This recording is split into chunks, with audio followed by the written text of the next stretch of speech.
సార్వత్రిక ఎన్నికల పోలింగ్ తేదీ సమీపిస్తూ ఉండటంతో బీఆర్ఎస్ అధినేత మాజీ సీఎం కేసీఆర్ ఎన్నికల ప్రచారాన్ని హోరెత్తించబోతున్నారు. ఇందులో భాగంగా ఆయన రాష్ట్ర వ్యాప్తంగా బస్సు యాత్ర, రోడ్ షోలు చేపట్టబోతున్నారు. కేసీఆర్ బస్సు యాత్ర కాసేపట్లో ప్రారంభం కానుంది. ఈ బస్సు యాత్ర ద్వారా కేసీఆర్ రాష్ట్రంలోని అన్ని పార్లమెంటు నియోజకవర్గాల్లోనూ ప్రచారం నిర్వహించేలా రూట్ మ్యాప్ రూపొందించారు.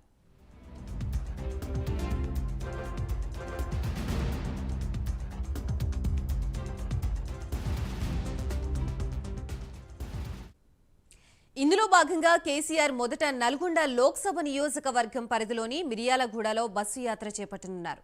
ఈ సందర్భంగా ప్రతి నియోజకవర్గంలో స్థానిక నాయకులు, కార్యకర్తలతో కేసీఆర్ ప్రత్యేకంగా సమావేశం కానున్నారు. సాయంత్రం వేళల్లో కనీసం 2-3 ప్రాంతాల్లో రోడ్ షోలు కేసీఆర్ పాల్గొంటారు. ప్రజలను ఉద్దేశించి కార్నర్ మీటింగుల్లో ప్రసంగించనున్నారు. బీఆర్ఎస్ నాయకులు, కార్యకర్తల ఇళ్లల్లోనూ కేసీఆర్తో పాటు పార్టీ నేతలు బస చేయనున్నారు.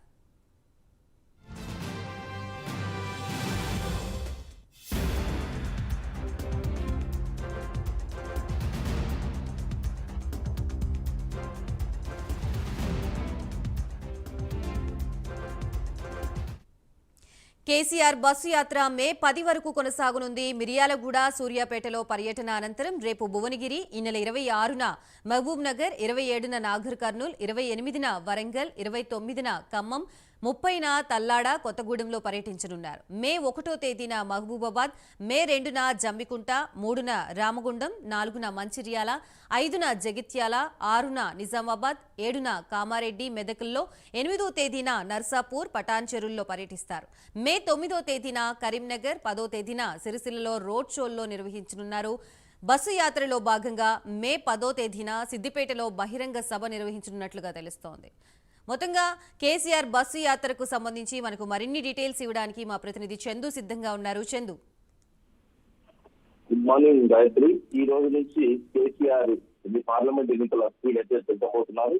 ఈరోజు తెలంగాణలో కేసీఆర్ బస్సు యాత్ర కూడా ప్రారంభం కాబోతుంది. ఈ రోజు మధ్యాహ్నం 1 గంటకు తెలంగాణ భవన్ నుంచి కేసీఆర్ బస్సు యాత్ర ద్వారా ఎన్నికల ప్రచారంలోకి అడుగు పెట్టబోతున్నారు. మధ్యాహ్నం తెలంగాణ భవన్ కు ఆయన చేరుకున్న తర్వాత తెలంగాణ తల్లి విగ్రహానికి పూలమాల వేసిన అనంతరం యాత్రకు ఆయన బయలుదేరి వెళ్తారు. ముఖ్యంగా నిన్న బస్సుకు కూడా ప్రత్యేక పూజలు నిర్వహించారు.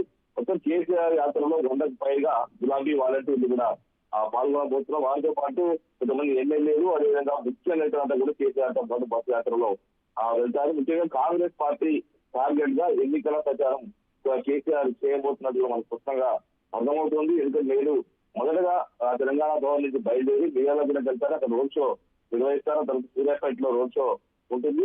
సూర్యాపేటలో రాత్రి బస చేసి next day Bhuvanagiri road show కూడా వెళ్తారు. అనంతరం ఎర్రవల్లిలో బస చేస్తారు. ఇలా వరుసగా ఆయన ప్రచారం యాత్ర అయితే కొనసాగబోతుంది. ముఖ్యంగా వచ్చే నెల 10వ తారీఖు వరకు కూడా ప్రచారం కొనసాగుతుంది. మే 10వ తారీఖు సిద్దిపేటలో భారీ బహిరంగ సభ కూడా గులాబీ పార్టీ నిర్వహిస్తుంది. అనంతరం ఆయన మళ్ళీ హైదరాబాద్ కు వచ్చేస్తారు. ఎందుకంటే 13వ తారీఖు ఎన్నికలు ఉన్నాయి కాబట్టి ఆ ప్రచారాన్ని ముగిస్తారు. ముఖ్యంగా చూసినట్లయితే కేసీఆర్ యాత్రతో తెలంగాణ అయితే బీఆర్ఎస్ కార్యకర్తలు ఉత్సాహం అయితే మనకు స్పష్టంగా కనిపిస్తా ఉంది. మొదట్లో అసెంబ్లీ ఎన్నికలలో 39 సీట్లకే పరిమితమై ప్రతిపక్ష పాత్ర బీఆర్ఎస్ పార్టీ పోషిస్తున్న నేపథ్యంలో కొంత పార్టీ డీలా పడింది. పార్లమెంట్ ఎన్నికల్లో 1-2 సీట్లు వస్తాయా అనేటువంటి ఒక అభిప్రాయంలో త్యాగం ఉన్న పరిస్థితుల్లో వాళ్ళలో ఉత్తేజించే ప్రయత్నాన్ని అయితే కేసీఆర్ చేస్తున్నారు. ఇప్పటికే అటు నల్గొండ, కరీంనగర్, చేవెళ్ళ, అయితే మెదక్ లో బహిరంగ సభలు కూడా నిర్వహించి కొంత ఉత్తేజాన్ని అయితే కార్యకర్తల్లో నింపినందుకు బస్సు యాత్ర చేయాలని కూడా ఆయన భావిస్తున్నాం. మొత్తం జనాల్లోనే ఉండాలి, ఖచ్చితంగా కాంగ్రెస్ ప్రభుత్వ వైఫల్యాలను ఎండగట్టేలా ముందుకెళ్లాలని నేపథ్యంలో బస్సు యాత్ర చేపట్టారు. ముఖ్యంగా బస్సు యాత్రలో వెళ్తూ అవసరమైతే మధ్య మధ్యలో రైతులను కలిసి రైతులతో ముఖాముఖి కార్యక్రమాన్ని కూడా కేసీఆర్ నిర్వహించబోతున్నట్టుగా మనకు తెలుస్తోంది. ఎందుకంటే కాంగ్రెస్ ప్రభుత్వం వచ్చిన తర్వాత నీళ్లు ఇవ్వకపోవడంతో పంటలు వెళ్లిపోయాయని కూడా కేసీఆర్ ఇప్పటికే విమర్శలు చేస్తున్నారు. ఇప్పటికే పొలం బాట ఆయన నిర్వహించారు. చాలా మంది రైతుల్ని కలిశారు. ఈ నేపథ్యంలో రైతు ఎజెండాతోనే ఆయన మళ్ళీ ప్రజాక్షేత్రంలోకి వెళ్తున్న పరిస్థితి కనిపిస్తుంది. ఇంకా 2018 అసెంబ్లీ ఎన్నికల్లో కూడా రైతు ఎజెండాతోనే ముందుకెళ్లి ఆయన సక్సెస్ సాధించిన నేపథ్యంలో మరోసారి రైతుల అంశమే అస్త్రంగా ఆయన ప్రయోగించి పార్లమెంట్ ఎన్నికల్లో గెలుపొందాలని కూడా ప్రయత్నం చేస్తున్నారు. ముఖ్యంగా 6-8 స్థానాలు గెలుస్తామనే జీవాన్ని కేసీఆర్ వ్యక్తం చేస్తున్నారు. ముఖ్యంగా మెదక్ కావచ్చు, అదేవిధంగా సికింద్రాబాద్, మల్కాజ్గిరి, చేవెళ్ళ, నాగర్ కర్నూలుతో పాటు మరికొన్ని పెద్దపల్లి ఇలాంటి సీట్లో, కరీంనగర్ ఇలాంటి సీట్లలో ఖచ్చితంగా గెలుస్తామన్న అభిప్రాయం అయితే బీఆర్ఎస్ శ్రేణుల్లో కనిపిస్తోంది. ఇక్కడ రోజు రోజుకు ప్రభుత్వం వ్యతిరేకత పెరుగుతుంది కాబట్టి లాంగ్ పీరియడ్ లో ప్రచారం ఉంది కాబట్టి ఖచ్చితంగా ఇదంతా కూడా ప్రభుత్వ వ్యతిరేకత బీఆర్ఎస్ కి కలిసి వస్తుందని కూడా కేసీఆర్ భావిస్తున్నారు. ఈ దిశగానే కాంగ్రెస్ పార్టీ టార్గెట్ గానే ఆయన ప్రచారంలో విధానాస్త్రాలు తగ్గించబోతాడు తెలుసా. ప్రచారంలో పూర్తిగా అటు ముఖ్యమంత్రి రేవంత్ రెడ్డి అదే కాంగ్రెస్ పార్టీ టార్గెట్ చేయబోతున్నట్టుగా మనకు చాలా స్పష్టంగా అర్థమవుతోంది Gayatri. Right, thank you Chandu.